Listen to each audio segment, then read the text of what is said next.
திருச்சி மாவட்டம் துறையூர் அருகே உள்ள எரக்குடியில் கடந்த 30 ஆண்டுகளுக்கு மேலாக மண் சாலையை பயன்படுத்தி வரும் மக்கள் சாலை வசதி கேட்டு சாலையில் தேங்கிய மழையில் நாற்று நடும் போராட்டத்தில் ஈடுபட்டனர்.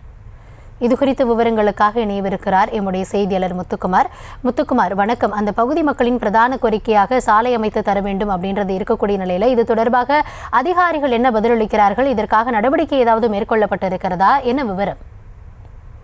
கண்டிப்பா கௌதமி.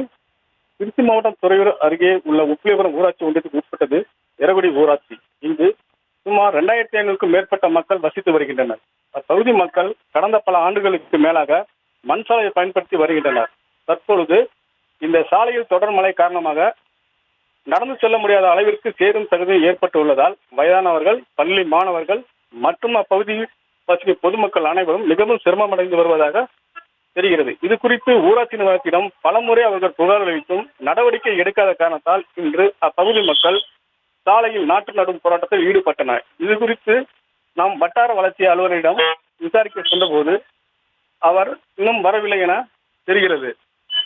கண்டிப்பாக அவரை நேரடி நம்ம கேட்டு தகவல் அளிக்கிறோம். விவரங்களுக்கு நன்றி முத்துக்குமார். 30 வருஷமா இந்த ரோடு போடலை. குழந்தைங்க இப்போ ஸ்கூலுக்கு போக முடியல. நாங்கள் பால் கொண்டு வர முடியல, தீவன மீட்டை கொண்டு போட முடியல. எல்லாம் உளுந்து எந்திரிச்சு போகிறோம். வயசானவங்களாம் நிறைய பேர் உளுந்து எந்திரிக்கிறாங்க. சீக்கிரமாக எங்களுக்கு இந்த ரோடுக்கு ஆவணம் செஞ்சு தர மாதிரி கேட்டுக்கொள்கிறோம். செய்திகளை உடனுக்குடனும் துல்லியமாகவும் தெரிந்து கொள்ள சப்ஸ்கிரைப் பண்ணுங்க.